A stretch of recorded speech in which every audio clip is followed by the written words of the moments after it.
శుభోదయం అందరికీ. Welcome back to my mini vlog. Day 13 Skanda షష్ఠి.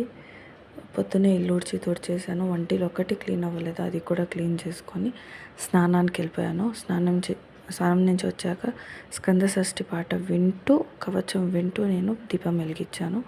బయట కూడా తులసి కోటకు కూడా దీపం పెట్టానండి. ఆ తర్వాత నా దగ్గర సుబ్రహ్మణ్య స్వామి ఫోటో లేదు, అది వచ్చేసి ఫ్రిడ్జ్ మ్యాగ్నెట్ ఇక్కడే మల్లేశ్వరంలో కొన్నాను. నా పూజ అంతా అయ్యేలోగా ఒక 20 minutes పడుతుంది. ఆ 20 minutesలో నేను జపం కూడా చేస్తాను. మంత్రం వచ్చేసి ఓం శరవణ భవాయ నమః అనేది 108 times చెప్పాలి.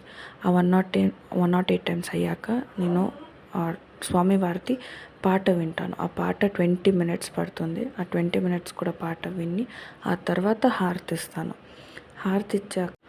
హారతి అంతా ఇచ్చేసాక నేను బయట తులసి కోటకి తర్వాత గడపకి రెండు పక్కన నేను ఒక కర్పూరం వెలిగిస్తాను. కర్పూరం వెలిగించాక హారతి సమర్పించాను.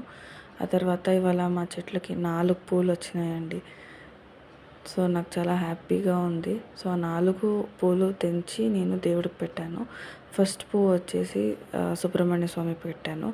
ఆ తర్వాత లలితమ్మకు ఒకటి, ఆ తర్వాత ఇంటి దేవుడికి ఒకటి, సాటర్డే కాబట్టి వెంకటేశ్వర స్వామికి కూడా ఒకటి పెట్టాను. బయట thank you for watching. Like, share and subscribe.